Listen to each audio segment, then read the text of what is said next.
Okay, Andrea, so just a couple other good changes here during this week of summer. We didn't talk about this part of the swing too much, mostly because this was the effect of what we changed. Okay, and this is what I was after. I was after a way that we could actually make an adjustment to your golf swing, get you swinging a little bit better with some simple adjustments versus some major technical changes. And like I said, you'll actually see some of the benefits of what we actually worked on during your week here. So first of all, here at the top of the swing, we actually have a little bit better body balance. So first thing I'm going to show you is actually the knees. You see how the knees have separated there on the left side? And that was done without much rotation. Now we have much more stability. You can thank Jamal for that. Jamal's the one that helped us actually get there with some of the feelings that he gave you with the pressure into the feet, things like that. The important thing to remember always when you're actually looking at rotating and coiling into the right side is that your weight always stays between your feet. It never goes outside either one foot, both back and down. You just keep the correct leg flexed, and you'll actually be able to coil into the proper side, both backswing and downswing. So great change there with the coil of the body.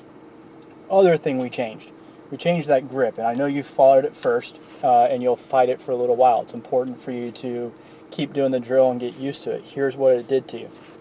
On the right side, the new swing, that club face is starting to get a little bit more square.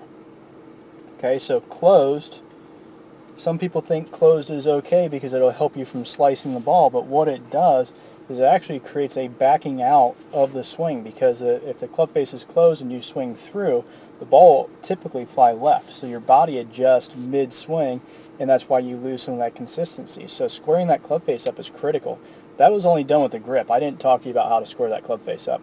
But you see how the club face on the left is pointed a little bit more towards the sky, where on the right side it's turned down just a little bit more. That's definitely more square. What we're after, if the club face is parallel to the left forearm, we're in pretty good shape, which you are. Okay.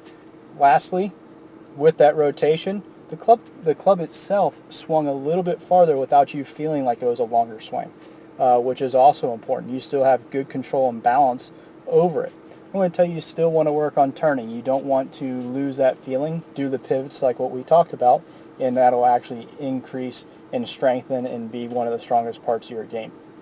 Okay, so let's clear all this, and we're going to look at a couple other lines. Again, this is cause and effect. This is something we did not speak about. I watched it change as we were improving, and that's what I want you to realize. So I'm going to draw two lines here. We have a primary plane line, and then we have a body plane line. And basically what we're after is that golf club is going to, in the downswing, the ideal position for it is to be between those two lines. That's just how I'm going to leave it for you. That's the simple way to describe it. This is your swing plane. Okay, that's what's important about this. So now, when we go up to the top and we start looking at transition, and we look at what your downswing looks like, and we go to step 4, what we'll see is we'll actually see that club on the new swing, we'll see it fall underneath that line. Now, like I said, we never talked about that. This just happened. This was an effect of the rest of the changes we made. On the left side, here's what we'll see. We'll see the old swing. You'll see it swing on the top part of that line, and sometimes it even swings outside it. Okay, so that's what we're trying to adjust. So here is step 4 in the old swing. You can see it's right on top of that line. And like I said, sometimes it'll be on the right side of that line, so it'll be outside of it, swinging down. That swing that comes outside that line, that's your slice. That's what creates a slice.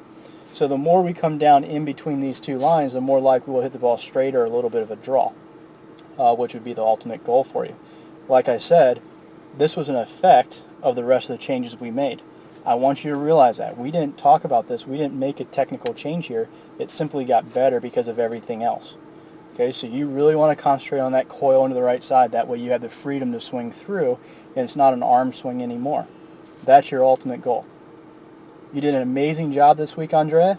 You'll have some other things to look at with short game and putting and things like that, but you did a great job. It was a pleasure working with you, and I wish you the best of luck in everything that you do. And if you need any more help, don't be afraid to contact us and ask us. We're just an email, a phone call away. Okay? It was amazing to meet you. Thanks very much for coming, and good luck to you.